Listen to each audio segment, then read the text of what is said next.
എൻ്റെ എല്ലാ പ്രിയ സ്നേഹിതർക്കും യേശുക്രിസ്തുവിൻ്റെ നാമത്തിലുള്ള സ്നേഹവന്ദനം. ഞാനിന്ന് നിങ്ങളോട് അനുഗ്രഹിക്കപ്പെട്ട ഒരു ചെറിയ ചിന്ത പങ്കുവെക്കാനായിട്ട് ആഗ്രഹിക്കുക. മനുഷ്യൻ്റെ ഒരു സ്വഭാവമാണ് വേദനകളും രോഗങ്ങളും ദുഃഖങ്ങളും പ്രയാസങ്ങളും കടന്നു വരുമ്പോൾ ഇതൊന്നുമില്ലാത്തവരുടെ ജീവിതവുമായിട്ട് നമ്മെ താരതമ്യപ്പെടുത്തും. അങ്ങനെ താരതമ്യപ്പെടുത്തുമ്പോൾ നമ്മുടെ ഉള്ളത്തിൽ വീണ്ടും നിരാശയും സങ്കടവും കംപ്ലൈനിങ്ങും ഒക്കെ ഉണ്ടാകും. അതെന്താ എനിക്ക് മാത്രം ഇങ്ങനെ എന്നുള്ളൊരു ചിന്ത. എന്നാൽ നമ്മുടെ ജീവിതത്തിലെ ഏത് നുറുക്കത്തിൻ്റെ കഷ്ടങ്ങളുടെ പരിശോധനകളുടെ അവസ്ഥയിലും നാം കമ്പയർ ചെയ്യേണ്ടത് മറ്റുള്ളവരുമായിട്ടല്ല. നാം കമ്പയർ ചെയ്യേണ്ടത് യേശുക്രിസ്തു അനുഭവിച്ച കഷ്ടങ്ങളുമായിട്ടാണ്. ആ കഷ്ടങ്ങളുമായിട്ട് നമ്മുടെ ജീവിതത്തിൽ അത് തുലനം ചെയ്ത് നോക്കുമ്പോൾ നമ്മുടെ ജീവിതത്തിൽ നമ്മൾ സഹിക്കുന്നതൊന്നും അല്ല. കാരണം അതിലും വലിയ കഷ്ടവും വേദനയും എല്ലാം യേശു സഹിച്ചിട്ടുണ്ട്. അവങ്കിലേക്ക് നോക്കുമ്പോൾ സംഭവിക്കുന്ന മറ്റൊരു കാര്യം എന്താണെന്നറിയാമോ?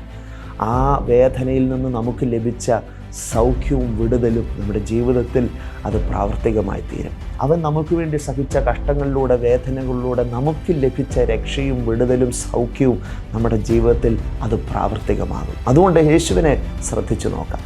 ഒരു സംഭവ കഥ ഇതിനോടുകൂടെ പറയട്ടെ.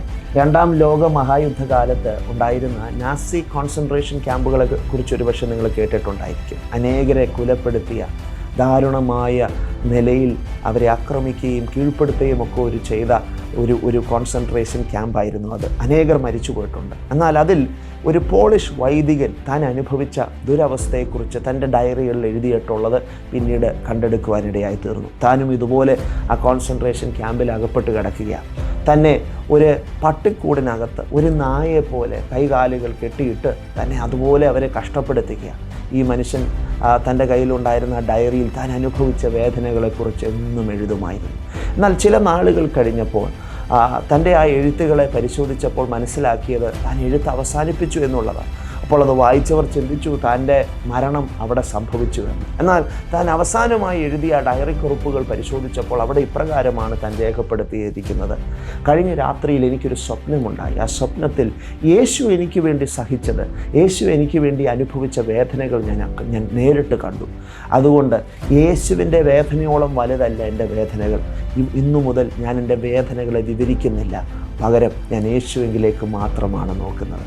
അനുഗ്രഹിക്കപ്പെട്ട ഒരു സാക്ഷ്യവുമായിട്ടാണ് ആ ഡയറി കുറിപ്പ് ആ മനുഷ്യൻ എഴുതി അവസാനിപ്പിച്ചത്.